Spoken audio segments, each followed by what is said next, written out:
Hello दोस्तों, flat wise में आप सभी का स्वागत है। आज हम हिंदी का नया टॉपिक पढ़ रहे हैं केवीएस पीआरटी के लिए। एंड आज का हमारा टॉपिक है प्रत्यय।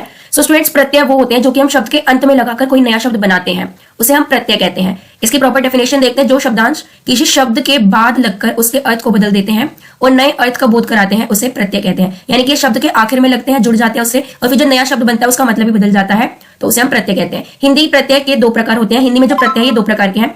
पहला है कर्तरी प्रत्यय, इसको हम कृदंत प्रत्यय भी कहते हैं। एंड दूसरा है तद्धित प्रत्यय। तो चलिए अब हम दोनों प्रकार को अच्छे से पढ़ लेते हैं। पहला प्रकार है हमारा कृत प्रत्यय। कृत से आप समझ लो क्रिया हो रही है, यहाँ पे कर्ता टाइप में आ रहा है, क्रिय बन रहा है, तो यहां से हमें याद रखना है क्र से क्रिया। ठीक है, वे प्रत्यय जो धातु अथवा क्रिया के अंत में लगकर नए शब्दों की रचना करते हैं उन्हें कृत प्रत्यय कहते हैं। क्र से याद रखो क्रिया के बारे में बात हो रही है, यानी कि जितनी भी क्रियाएं हैं अगर उसमें कोई प्रत्यय लगता है, यानी कि पीछे कोई शब्द जुड़ता है और फिर वो नया शब्द बन रहा है, तो उसे हम कृत प्रत्यय कहते हैं। कृत प्रत्ययों से संज्ञा तथा विशेषण शब्दों की रचना होती है। एंड स्टूडेंट्स, ये इंपॉर्टेंट चीज है कि जब भी क्रिया के साथ कोई प्रत्यय लग जाता है ना, तो जो नया शब्द बनता है वो ऑलवेज या तो संज्ञा होगा या फिर विशेषण शब्द बनेगा। एंड कृत प्रत्यय को हम कृदंत प्रत्यय भी कहते हैं, ये याद रखना है। फिर आता है तद्धित प्रत्यय। क्रिया को छोड़कर संज्ञा, सर्वनाम, विशेषण आदि में जुड़कर नए शब्द बनाने वाले प्रत्यय तद्धित प्रत्यय होते हैं। तो स्टूडेंट्स, इसमें क्या होता है कि इसमें ना क्रिया के अलावा जितने भी होंगे, चाहे संज्ञा हो, सर्वनाम हो, विशेषण हो, चाहे वो क्रिया विशेषण है, कुछ भी शब्द बन रहा है, बस वो क्रिया नहीं होना चाहिए, तो वो तद्धित प्रत्यय बनाएगा ऑलवेज। तो ये आपका मेन था प्रत्यय का कंसेप्ट। इसमें बस आपको ये दो प्रकार पढ़ने थे। अब मैंने आपको मेन वो दिखा रही हूँ कि क्वेश्चन कैसे बनते हैं। एंड नोट्स में आपको डिस्क्रिप्शन बॉक्स में दूंगी, तो आपको ना ये लूसेंट से मैं आपको नोट्स प्रोवाइड कर रही हूँ, जिसमें कि आपको सभी प्रत्यय दिए गए हैं, तो आप कंफ्यूज नहीं होगे कि प्रत्यय लगकर इसमें मूल शब्द क्या था। एक बार सभी के सभी प्रत्यय को आपको जरूर पढ़ना है, मैं लास्ट में दिखाऊंगी। पहले हम क्वेश्चंस देख लेते हैं।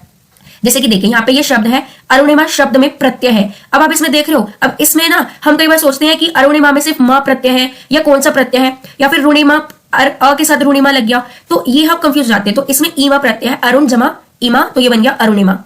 एक और क्वेश्चन देख लेते हैं। अब हमें पूछ रहे हैं कि ना नीत प्रत्यय रहित शब्द वाला विकल्प क्या है। अब फ्रेंड्स, इसमें ना हम क्वेश्चन पढ़ के क्या गलती करते हैं, इसमें लिखा रहित शब्द। रहित का मतलब है कि कौन सा शब्द नहीं है नी प्रत्यय का, तो इसमें भी हम कई बार कंफ्यूज जाते हैं। तो यहाँ पे आएगा नानी, आपका करेक्ट आंसर है।